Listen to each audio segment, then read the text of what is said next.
Hello, it's Grandma Karen. We've learned a lot about your machine. Today's lesson will be a little bit longer. You will sew on 2 paper practice pages. You can watch the whole video and then do the practice sheets, or stop after each demonstration and sew the worksheets and then watch the next demonstration. In this video, we will be looking at the Bernina 802 Sport. Let's start by talking about 3 safety rules. In our last lesson, we talked about what we do with our hands as we sew. If you learn to use your hands the correct way, it will help you keep your hands away from the needle.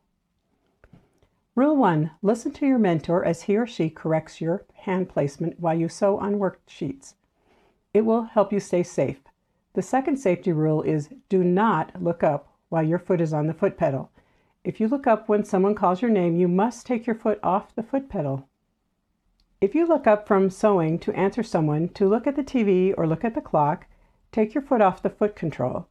I just have my feet straddling the foot control like this photo. Eventually you will be able to talk and sew, but you will always take your foot off the foot pedal when you look up. Your mentor will call your name every so often to help you make this a habit. Rule 3. In our last lesson, we talked about putting the presser foot on and off your sewing machine. But we didn't really talk about how to be safe while doing it. We put our hands near the needle many times. We change the presser foot, we put in a new needle, we thread the needle, and we clean and oil the machine, all of which you will learn how to do soon. Here are 3 things you can do to be safe when your hands are near the needle. Choose one best for you. Unplug the machine. This will also turn off the light. Or unplug the foot controller. This will let you keep the light on. You can also move the foot control way over to the side, away from your foot. This is what I usually do. By doing one of these things, it will prevent you from accidentally stepping on the foot control while working near the needle. Your mentor will remind you. Your machine is a domestic or home sewing machine. There are 3 main types. One is a treadle machine. This is powered by your feet. The other 2 types are mechanical and computerized. The first photo at the top is a treadle machine, powered by your feet. It doesn't use electricity. The one under it is a newer computerized machine. Notice that it has a display screen. The photo on the right is your sewing machine. It has no screen. It is a mechanical machine. This lever at the top of the machine is the pattern selector. Let's look at a close-up and then I will show you how to move the lever. The straight stitch is number 0. This machine makes 8 different stitches. Some are for sewing hems, sewing stretchy fabrics, doing hems, and other specialty sewing. We will be using the straight stitch to sew with today. When you plug in your machine, it will sew the stitch that was selected the last time you used it. Check to see what the stitch is on. You will need to be on the 0 stitch.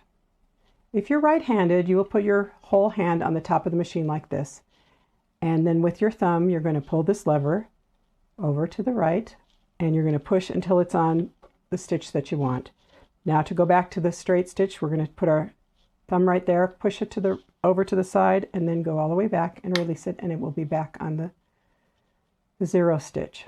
If you're left-handed, it may still be easier to do it with your right hand, but you can try by pushing it and then pulling it back.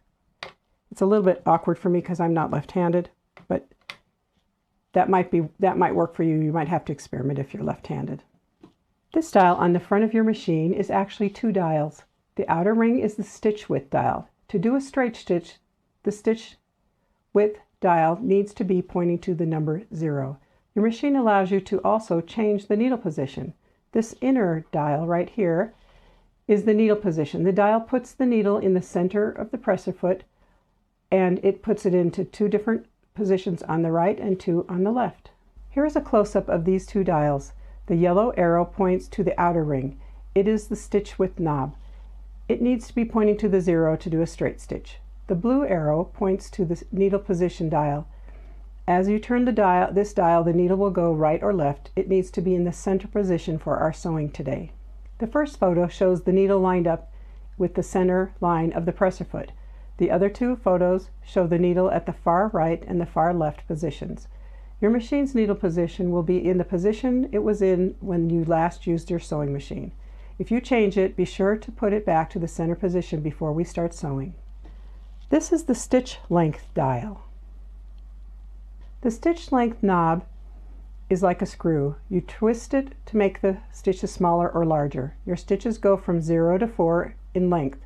For normal sewing, we use about a 2.5 or a 2.5. This means your stitches will be 2.5 millimeters long. Notice the tiny stitches next to the knob. This helps you remember that this is the stitch length knob. Make sure to set it at 2.5 for our sewing today. You will practice controlling how fast you sew by using your foot control. Push the foot control all the way down and it goes faster. Push it part way down and it goes slower. Try to go at a slow or medium speed while you're learning. No speeding on these practice sheets. Put your whole foot on the foot control like this, not like this. Pause the video and get your machine and worksheets ready. I will demonstrate how to sew on our 2 practice sheets when you are ready. Read this list of how to get ready and then turn the video back on. If some of the things on this list are unfamiliar to you, watch lessons 1, 2, and 3. This is the first practice sheet. There are 3 straight lines on the right and 2 diagonal lines on the left. Okay, we're going to start at the top of this line here, and you might have to lean in and look through the little oval hole right there to see if you can, looks like it's at the top. And we're going to reach our hand back here and put the presser foot down. Okay, so the thing that you're going to remember is that this slit or the line on my machine here, on my presser foot, is going to line up with this foot, this line that we're sewing on. So your eye is not looking at the needle, it's looking in front of this right here. All right, so let's start sewing. So we're going to go trying to keep that guideline on the presser foot on the line, and I want you to use your foot control and try to go a little faster and go a little bit slower, and then sew to the end of the line. Keep watching in front of your foot, and when you get close to the end, you might want to see if your machine has this. So my machine stopped with the needle in the up position. A lot of machines don't do that, and we will talk about this more later, but I want you to see if yours does, and if it doesn't, then it might have stopped like this with the needle partway in, or it might even stop with the needle all the way down in your paper. So what you're going to have to do is you're going to have to use your hand wheel, turn it all the way towards you until that needle is in its highest position. And then you can reach through and lift up your presser foot. Okay, we're going to go to our next line. And this time, instead of just starting at the top, we are going to try to find the exact top. And we are going to take our needle and we're going to put it down. And I'm like leaning to the side to see where that's going. So it starts right at the top. You might have to lean forward or lean to the side to see it. And I'm going to put my presser foot down and I'm going to start sewing. Now this makes it so that you can get exactly at the top. And as I go, now I want you to practice turning it sideways. You're going to be using this left hand, your steering hand, to make it wiggle a little bit to the side. So I'm kind of like pushing to the side, and to get it back on, I'm going to push here. So I want you to go kind of off the line, and then I want you to go fast and see how it is harder to get it back on. If I'm going slow and I go off, then it's easier. I'm just doing gentle corrections. And you might not even have any place on your lines where it is off, but I want you to go off on purpose just so you can see what it does. And we're sewing to the end of the line. And as I get close to the end of the line, I might want to use my hand wheel to get to that exact bottom of the line. And then I'm going to put the needle up to its highest position, reach back, and put my presser foot up. So you can do this other line if you want. Now what I want you to do is I want you to start on one of these other lines. And we're going to do the same thing. One of these diagonal lines. We're going to put the needle down in, put the presser foot down. And on this one, we're going to learn what we need to do with our guiding hand. Now you could use both hands if you want to do your steering, but I want you to learn to use your guide hand too. So my machine is pretty big right here. Some machines, this throat ends right here. And so as I sew, you will see that this is going to catch on there. and it will probably catch on mine. And so you're going to use your guide hand.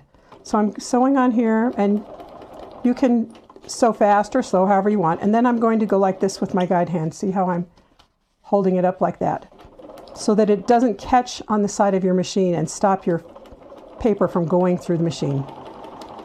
And when you're done, I want you to look at turn it over and look at all your lines. So let me get to the end right here. And I'm going to do a couple stitches to get there. And I'm going to turn my paper over, and I'm going to look at my lines that I sewed. And you can see my line is pretty straight. And this one over here, see how I was curved? So see if you can get them as straight as possible. You probably won't get them perfect, and that's okay because you're just beginning. This is practice sheet number 2. We will learn to pivot. This is a sewing term for going around corners. Let's look at some close-up photos, and then I will show you how we do this on the machine. I drew an orange line on this fabric so you could see where I sewed around the corner or pivoted around the corner with black thread. I sewed on the line until I got close to the corner. I stopped a few stitches before the corner and used the hand wheel to do the last few stitches. So then I get to the corner and I put my needle down in the corner. I put my presser foot up. Then I turn my fabric, or my paper in this case, while the needle is still in the fabric until it's lined up with the new sewing line. See that last photo? The presser foot is now going in a new direction. You need to put the presser foot down and sew. Okay, so now we're going to learn how to pivot on this second worksheet. And again, I'm going to start at the top. And I'm going to sew down to the end. I'm using my left hand as my guiding hand to make sure I stay on that line. And when I get close to the end, then I'm going to take a few stitches with my hand wheel until I get it right on the corner. Okay, so remember, presser foot is down and needle is down. Now I'm going to reach behind here and take my presser foot up, and I'm going to pivot this fabric or turn the fabric. And it is really bumping into the side of my machine here, so I am going to have to use my guiding hand to roll this over like this. And then I'm going to put my presser foot down, and I'm going to sew to the corner. And this is a short line, so I'm going to go slow. And when I get to the corner, I'm going to let go of that. Okay, I'm going to use my hand wheel and put it down. And you can see here how this is running into my machine, so I'm having to hold that. Now I'm going to reach back, put my presser foot up, and turn it. Now it's not on the side anymore. So I'm going to put my presser foot back down. And right here, I have this little line on my foot is now lined up with the new line. And so I'm just going to go and sew until I get to the next corner.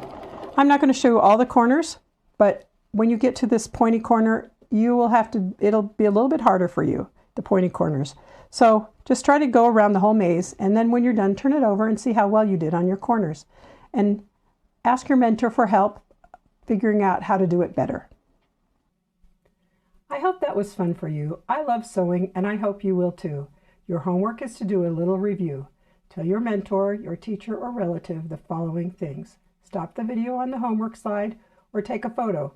You should be proud of yourself for sewing on the practice sheets. 1. Tell your mentor 3 things you need to do to stay safe. 2.